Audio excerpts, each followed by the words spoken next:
रहीम अस्सलाम वालेकुम। हम बात करेंगे इस्लामाबाद हाई कोर्ट में एक अहम केस की समाअत हुई है। ये समाअत 10 जुलाई को हुई है कल, और इस समाअत में सिंथिया रिची के ख़िलाफ़ जो दरख्वास्त पाकिस्तान पीपल्स पार्टी की तरफ से फ़ाइल की गई थी कि उसको डिपोर्ट किया जाए, उसके ऊपर कल दोबारा समाअत हुई है। और लतीफ़ खोसा साहब जो कि सीनियर एडवोकेट भी हैं और पाकिस्तान पीपल्स पार्टी के भी ख़ास आदमियों में से, आसिफ जरदारी के ख़ास आदमियों में से नवाजे जाते हैं, जो बहुत ज़्यादा फेमस हुए थे जब अयान अली का केस था। और वो अयान अली के भी वकील थे और वो साबका गवर्नर पंजाब भी हैं।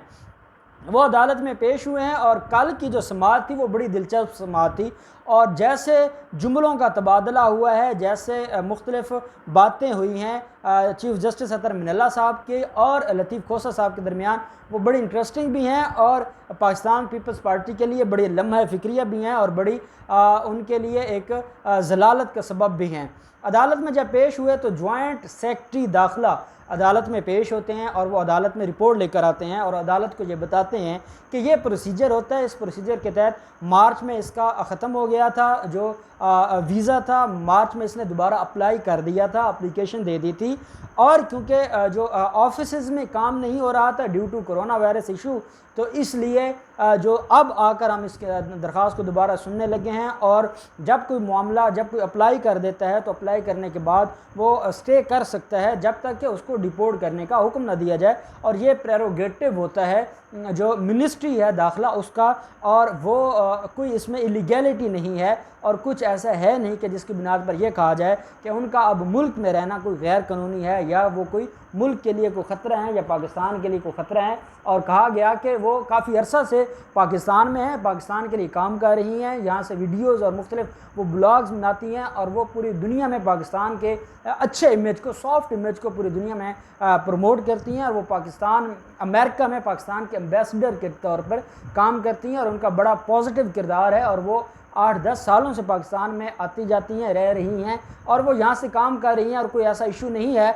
बाकी अगर उसकी कोई ज़ाती मामलात हैं और उनकी ज़ात से उनको किसी से कोई परेशानी है तो पाकिस्तान का आइन जहाँ पर पाकिस्तानियों को हकूक़ देता है, वहीं पे जो पाकिस्तान में वीज़ा लेकर कानूनी तौर पर पाकिस्तान में आते हैं तो उनके हकूक़ का ख्याल रखना भी पाकिस्तान की ज़िम्मेदारी है, रियासत की ज़िम्मेदारी है। और अगर उसके कोई एलिगेशन हैं तो उसके ऊपर इन्वेस्टिगेशन चल रही है, वो मामला देखे जाएंगे। अगर तो उनके ख़िलाफ़ कोई कार्रवाई बनेगी, जो जिनके ख़िलाफ़ उसने एलिगेशन लगाया है तो ठीक है, नहीं होगी तो वो दरख्वास्तें खारिज हो जाएंगी। तो उसमें ऐसा कोई मामला नहीं है। और अदालत ने साथ तैयब शाह जो कि डिप्टी अटारनी जनरल थे, वो भी अदालत में पेश थे। उन्होंने भी अदालत से कहा कि जनाब ये इतना मामला नहीं है जिसको लतीफ़ खोसा साहब इस तरह बढ़ा चढ़ा कर पेश हो रहे हैं। इतने में लतीफ़ खोसा साहब ने उनको टोक कर ये कहा, डिप्टी अटारनी जनरल को टोक कर कहा कि चीफ़ जस्टिस साहब आप नहीं जानते ये किसी ख़ास एजेंडा पर आई हुई हैं, इनका कोई ख़ास एजेंडा है, ये पाकिस्तान के लिए कोई दुश्मन मुल्क की तरफ से भेजी गई हैं और ये पाकिस्तान में कोई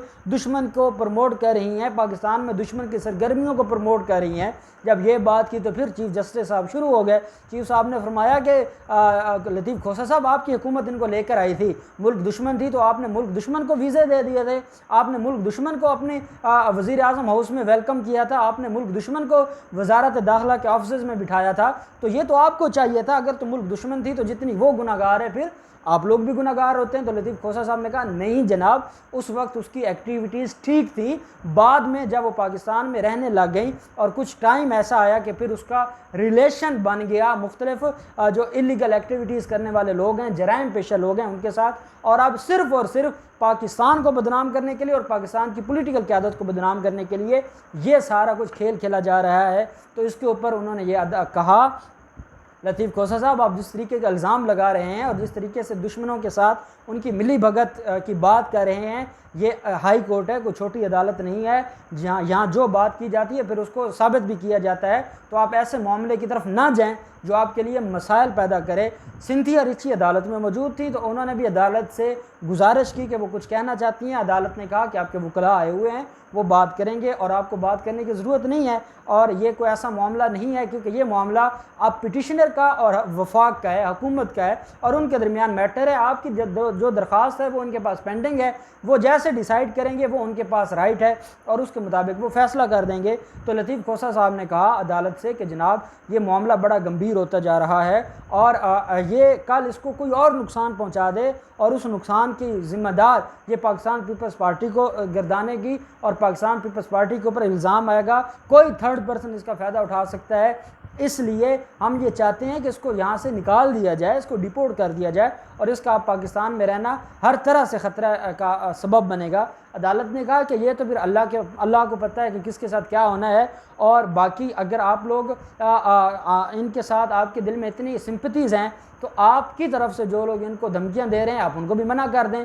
तो लतीफ़ खोसा साहब ने कहा हमारा कोई आदमी इनको धमकियां नहीं दे रहा, ना कोई ऐसी बात है, बल्कि सिंपल इतनी सी बात है कि हम चाहते हैं कानूनी प्रोसेस। जब किसी का वीज़ा ख़त्म हो जाए तो कानून ये कहता है कि उसको फिर उस मुल्क में रहने की इजाज़त नहीं होती और ये जो रियासतें होती हैं वो उस मुल्क को बंदे को डिपोर्ट कर देती हैं। तो अदालत ने कहा कि जनाब को ये भी पता होगा जो हमारे वीज़ा के लॉज़ हैं वो ये भी बताते हैं कि ये उस मुल्क का या उस रियासत का अपना अख्तियार होता है या उसके पास पावर होती है कि वो चाहे तो किसी की वीज़ा ख़त्म होने के बाद उसको डिपोर्ट कर दे और अगर वो चाहे तो उसको रहने दे। ये उनके पास, ये उनका प्रेरोगेटिव होता है। और माजी में बहुत कुछ होता रहा है, बड़े लोग आए हैं जब वो पाकिस्तान पहुंच जाते थे उनको वीज़े मिलते थे और ये सारी चीज़ें तारीख़ का हिस्सा हैं। तो मैं नहीं समझता इसमें कोई ऐसी इलीगैलिटी है। अब सिर्फ आपका जो क्वेश्चन है वो ये है कि मार्च में वीज़ा ख़त्म हो गया, उसके बावजूद पाकिस्तान में रह रही है और वफाक ये कहता है कि इसकी दरख्वास्त पेंडिंग है और वफाक उसको डिसाइड करना चाहता है। तो अदालत ने कहा कि इसमें कोई और मैटर ऑफ डिस्प्यूट नहीं है। हम वफाक को कहते हैं, सिंथिया रिची को कहते हैं और आपसे ही कहते हैं कि आप दोनों फ्रीकैन बुध को 15 जुलाई को 1 बजे सेक्रेटरी दाखिला के पास पेश हूँ और अपने अपने डॉक्यूमेंट्स लेके जाएं। और सेक्रेटरी दाखिला के पास वो दरख्वास्त पेंडिंग है सिंथिया रिची की, और सेक्रेटरी दाखिला आप पार्टियों को सुनकर वो जो डिसाइड कर देंगे उसकी रिपोर्ट जो नेक्स्ट जुम्मा है वो उसको पेश कर दी जाएगी। जो अदालत है 17 जुलाई को 17 जुलाई को इस्लामाबाद हाई कोर्ट में वो रिपोर्ट पेश कर दी जाएगी और 17 जुलाई को जुम्मा के दिन जो इस्लामाबाद हाई कोर्ट है वो डिसाइड कर देगी कि आया इस रिपोर्ट के मुताबिक इसको डिपोर्ट करना चाहिए या आपकी पिटीशन काबिल इखराज है। वो जो भी फैसला होगा वो अदालत करेगी। लतीफ़ खोसा साहब ने काफ़ी ज़ोर लगाया, लतीफ़ खोसा साहब ने काफ़ी कोशिश की कि अदालत बग़ैर सेक्रेटरी दाखिला के प्रोसेस को अडॉप्ट किए आज ख़ुद इसके ऊपर फैसला करे और इसमें उनको ये कहे कि इसको डिपोर्ट किया जाए, लेकिन ऐसा कुछ ना हुआ और अदालत ने केस को मुलतवी कर दिया 17 जुलाई के लिए। 15 जुलाई को पार्टीज़ ने पेश होना है सेक्रेटरी दाखिला के पास बुध को दोपहर 1 बजे और ये ऑर्डर शीट में लिखवा दिया गया है। साथ एक सिंथिया रिची की दरख्वास्त जा रही है एडिशनल सेशन जज के पास जिसमें 13 जुलाई के लिए समाअत होनी है और उसमें सिंथिया रिची ने दरख्वास्त दी थी कि जो रहमान मलिक है और यूसुफ रज़ा गिलानी है इन लोगों के ख़िलाफ़ पर्चे के इंदराज की दरख्वास्त दी थी, जिसका पुलिस ने आकर जवाब दिया है एडिशनल सेशन जज को कि ये इनका पर्चा नहीं हो सकता। जस्टिस ऑफ पीस को ये कहा गया है कि इसके ऊपर FIR दर्ज नहीं हो सकती या कोई कार्रवाई नहीं हो सकती। मैं पुलिस का ये जो मामला है, पुलिस ने जब कभी FIR दर्ज करनी होती है तो पुलिस FIR दर्ज कर देती है ऐसे वक़ुआ के बारे में जो कभी हुआ ही नहीं होता और कुछ लोगों को खुश करने के लिए पुलिस के पास सारे इख्तियारात हैं वो कर देती है। लेकिन जहाँ पर कोई एग्रीव जाता है और वो अपना केस जाकर सुनाता है तो वो उसको ऐसे ट्रीट करते हैं जैसे ये अदालत की कोई एविडेंस चाह रही है और ट्रायल चाह रहा है और पुलिस वालों ने FIR दर्ज करनी है और FIR से ये मुराद हो गया कि उन्होंने कोई जजमेंट दे देनी है, किसी को या एक्यूट कर देना है या कन्विक्ट कर देना है। हालांकि जो सेक्शन 154 है CRPC का जिसके तहत FIR दर्ज होती है, बेसिकली हमारे क्रिमिनल लॉ में FIR का जिक्र नहीं है, FIR का नाम नहीं है, वो बेसिकली है रजिस्ट्रेशन ऑफ केस। तो ऐसे में सेक्शन 154 CRPC डील करता है जिसके तहत FIR दर्ज होती है या कंप्लेंट दर्ज होती है। उसके अंदर जो सिंपल उसकी वर्डिंग है वो ये है कि अगर कोई शख्स आता है वो आकर किसी भी कॉग्निजेंस ऑफेंस की इंफॉर्मेशन देता है, सबूत की बात ही नहीं हो रही है, कोई पूछता ही नहीं है। कानून ने ये कहा ही नहीं कि जब आपके पास कोई दरख्वास्त लेकर आए तो आप उसे सबूत लेने बैठ जाएं। कानून ये कहता है कि जब कोई इन्फॉर्मेशन लेकर आए तो उस इन्फॉर्मेशन को आप सुने, इन्फॉर्मेशन को सुन के अगर वो रिटर्न लेकर आए तो आपके पास जो स्पेशल एक रजिस्टर बना हुआ है उसके ऊपर दर्ज करें, वो जो FIR का रजिस्टर है।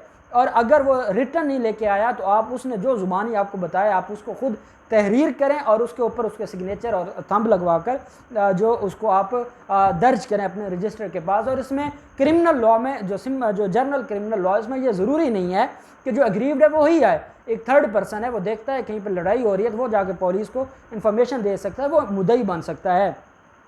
जब कानून ये कहता है कि कोई आपको आके इन्फॉर्मेशन दे, वर्ड इन्फॉर्मेशन का है, इन्फॉर्मेशन दे और आपने मुकदमा दर्ज करना है और उसके बाद एफआईआर दर्ज होने के बाद इन्वेस्टिगेशन होती है। अब ये कुछ अरसा से हमारी पुलिस ने एक नया तमाशा बनाया हुआ है कि ये कोई भी कार्रवाई करने से पहले ये इन्वेस्टिगेशन शुरू कर देते हैं। उस इन्वेस्टिगेशन की वजह से वो मामलात में वो क्या करते हैं, वो फिर लेन देन करते हैं, वो फिर मुका करते हैं, वो दोनों पार्टियों से कहते हैं जी कि आप दे दें तो एफआईआर दर्ज हो जाएगी, आप दे दें तो हम एफआईआर दर्ज नहीं करते। और जब अदालतों में कोई चला जाता है तो अदालतों को वो फिर कहानियाँ सुनाते हैं, उनको कानून याद आ जाता है और वो उसमें कहते हैं जी कि जैसे सिंथिया रिची के मामला में उन्होंने अदालत से ये कहा है कि ये केस कोई बनता नहीं है ना, ये कोई 8-9 साल पुरानी बात है। 8-9 साल पुरानी बात है, ठीक है, आप रेप का केस ना करें लेकिन किसी ने अब्यूज़ किया है उसको तो आप करें, हरासा किया है, परेशान किया है, थ्रेट किया है, आप उसकी तो एक एफआईआर दर्ज करें। अगर आप एफआईआर दर्ज नहीं करेंगे तो उसको कैसे रिलीफ मिलेगा?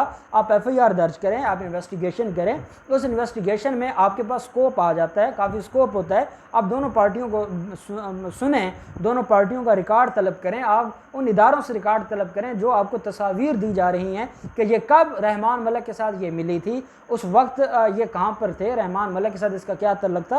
वो सारी चीज़ें जब तफ्तीश करेंगे सामने आ जाएंगी और तफ्तीश के बाद अपना मौक़िफ़ अदालत को दे दें। अदालत चाहेगी तो फ़र्द जुर्म लगा देगी, अदालत चाहेगी तो डिस्चार्ज कर देगी।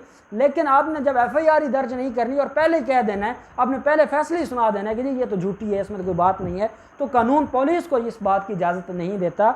और पुलिस वाले मॉडल टाउन में देख लें, जिन लोगों को कत्ल किया गया है उन्हीं लोगों के खिलाफ एफआईआर दर्ज हो जाती है, वहाँ तो इनको याद नहीं आता कि नहीं एफआईआर नहीं बनती। पार्लियामेंट केस ये दर्ज एक फ़ाइल करते हैं इमरान खान लोगों के ख़िलाफ़, तो वहाँ तो ये पुलिस नहीं सवाल करती कि ये केस नहीं बनता, और यहाँ पर उनको सवाल याद आ जाते हैं। यहाँ पर उनको ये याद आ जाता है कि नहीं, जब कोई आम आदमी जाता है जहाँ से उनको पैसे ना मिल रहे हों, और पाकिस्तान पीपल्स पार्टी इतनी मजबूत लोग हैं, सारे माफियाज उनके साथ हैं, वो अरबों रुपए करोड़ों रुपए पुलिस वालों को दे देंगे, उनको क्या फ़र्क पड़ता है। उन्होंने लतीफ़ खोसा साहब जैसा सीनियर वकील अदालतों में पेश करवा दिया है और वो अदालती प्रोसेस से खेल रहा है। तो ऐसे में सिंथिया रिची जो कि एक फॉरनर है और उसका कसूर ये है कि उसने चाहे 8 साल गुजर गए लेकिन सच बोल दिया और उस सच की उसको सज़ा दी जा रही है और उसका तमाशा बनाया जा रहा है। जब वो पुलिस के पास जाती है, मुझे उनके वकला की तरफ से ये इन्फॉर्मेशन मिली है कि जब वो पुलिस के सामने जाती है पेश होना, पुलिस वाले उसका मजाक उड़ाते हैं, पुलिस वाले उसके ऊपर बातें करते हैं। तो ये तो हमारा का सिस्टम है, तो क्या यहाँ पे कोई भी आम आदमी उसको इंसाफ नहीं मिलेगा? इंसाफ मिलना चाहिए। और अगर सिंथिया रिची के जो इल्ज़ामात हैं वो गलत हैं, आप इन्वेस्टिगेशन करें तो अदालत को फैसला करने दें। अदालत, हम एफआईआर को कहते हैं, एफआईआर के बारे में हमारे यहाँ एक टिपिकल वर्ड यूज़ होता है कि ये बिजली का मीटर है, और जब बिजली का मीटर शुरू होता है तो इन्वेस्टिगेशन शुरू होती है। एफआईआर का सिंपल एक एफआईआर से ये मुराद नहीं होता कि कोई मुजरिम बन गया, एफआईआर से मुराद ये होता है कि जो इन्वेस्टिगेशन का प्रोसेस है, ये जो कानून का प्रोसेस है उसको मूव करने के लिए, उसको घुमाने के लिए एफआईआर दर्ज होती है और एफआईआर के बाद कार्रवाई होती है।